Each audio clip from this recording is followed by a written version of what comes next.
আসসালামু আলাইকুম। জাহান্নামে কিছু লোক কুকুরের মতো মুখ হয়ে যাবে।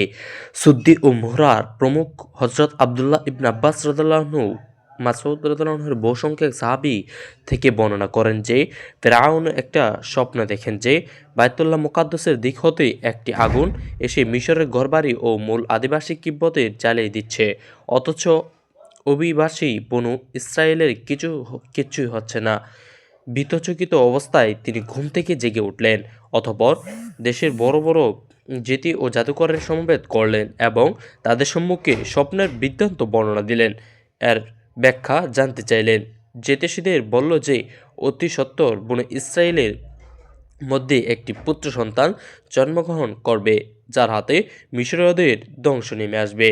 মিশর সম্রাট ফেরাউনের জ্যোতিষী মাধ্যমে যখন জানতে পারলেন যে অতি সত্বর ইসমাইল বংশে এমন এক পুত্র জন্মগ্রহণ করবে যে তার সাম্রাজ্যের পতন ঘটবে, তখন উক্ত সন্তানের জন্য রোদের কৌশল হিসাবে ফেরাউন ও বনে ইসরায়েলের গড়ে নবজাত সকল পুত্র সন্তানকে ব্যাপকভাবে হত্যার নির্দেশ দিল।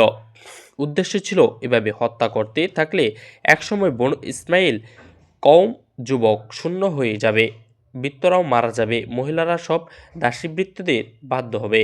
অথচ বনু ইসরায়েলগণ ছিল মিশরের শাসক শ্রেণী এবং উচ্চ মর্যাদা সম্পন্ন। এই দূরদর্শী কপট পরিকল্পনা নিয়ে ফেরাউন ও তার মন্ত্রীগণ সারা দেশে একদল ধাত্রী মহিলা ও চুড়িদারি জাল্লাদ নিয়োগ করে। মহিলারা বাড়ি বাড়ি গিয়ে বনু ইসরায়েল গর্ভবতী মহিলাদের তালিকা করত এবং প্রসবের দিন হাজির হয়ে দেখত ছেলে না মেয়ে।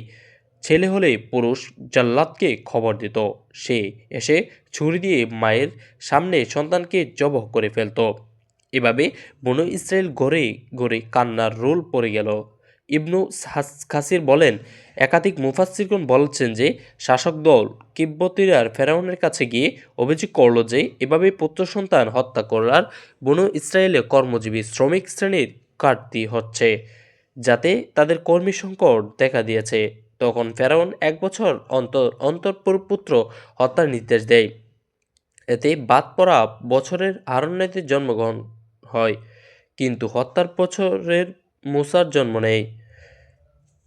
ولقد مننا عليك مرات أخرى إذا الأوحى إلى الأمك ما يوحى أن القضى فيهم في التبور فقضي فيهم في اليمين فليقه।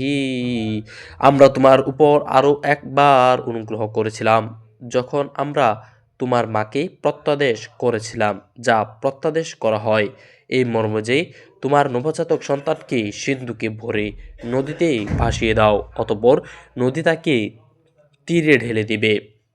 অতঃপর আমরা শত্রু ও তার শত্রু ফেরাউন তাকে উঠিয়ে নেবে এবং আমি তোমার উপর আমার পক্ষ হতে বিশেষ মহব্বত নিক্ষেপ করেছিলাম এবং তার জন্য তুমি আমার সামনে তোমার নবজাতককে হত্যা করেছিলে।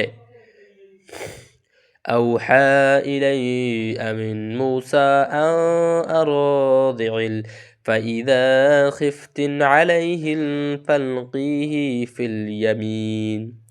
আমরা মুসার মায়ের কাছে প্রত্যাদেশ করলাম এই মর্মে যে তুমি ছেলেকে দুধ পান করাও, অতঃপর তার জীবনের ব্যাপারে যখন শঙ্কিত হবে তখন তাকে নদীতে নিক্ষেপ করবে। তুমি ভীত হইও না ও দুশ্চিন্তাগ্রস্ত হইও না, আমরা ওকে তোমার কাছেই ফিরিয়ে দেব এবং ওকে নবীদের অন্তর্ভুক্ত করব।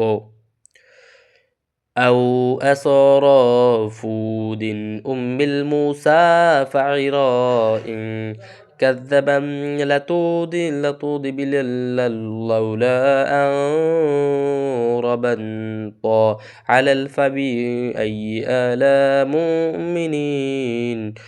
মুসার জননীর অন্তর কেবলিত মুসার চিন্তায় বিভোর হয়ে পড়ল, যদি আমরা তার অন্তরকে সদির করে না